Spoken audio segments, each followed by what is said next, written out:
అందరికీ నమస్కారం. మీరు చూస్తున్న తెలుగు రైతన్న యూట్యూబ్ ఛానల్. నేను మీ చిట్టుబాబు. చూసారు కదండీ! చాలామంది అయితే పర్సనల్‌గా కామెంట్ చేశారు. చాలామంది ఫోన్‌లు కూడా చేసి అడిగారనమాట.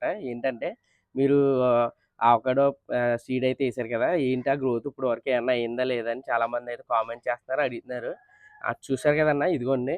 ఆహ్, కరెక్ట్‌గా ఒక 25, 30 రోజుల్లో ఇలా అయితే వచ్చిందనమాట చూడండి. ఇప్పుడు ఏంటంటే మనం దీన్ని ఇలా వదిలేస్తే వాటర్‌లో పెరుగుద్ది.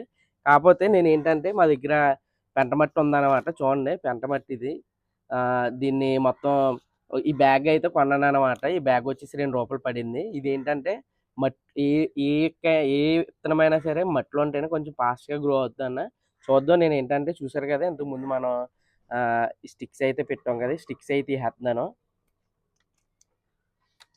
ఈ స్టిక్స్ అయి తీసేసి డైరెక్ట్ అయితే మట్టిలో అయితే పాతేత్తన్నాననమాట. చూడండి. కరెక్ట్‌గా మట్టిలో పాతిన తర్వాత ఇంకా ఫాస్ట్‌గా గ్రో అవుద్దన్న. చూడండి. చూసారు కదా! ఇది కింద కుండీలా పెట్టుకోవాలి. దాని తర్వాత ఏంటంటే మనం తెచ్చుకున్న మట్టి చూసారు కదన్నా! మనం దీన్నయితే ఇలా కప్పేద్దాం. చూద్దాం ఎన్ని రోజుల్లో ఇది వస్తదన్నది నేను ఫుల్ అప్డేట్ అయితే మీకు ఇస్తానయితే. ప్రస్తుతానికైతే మన అవకాడో సీడ్ అయితే మాత్రం ఇలా ఉందన్న. ఎప్పటికప్పుడు అప్డేట్ ఇస్తా ఉంటాను.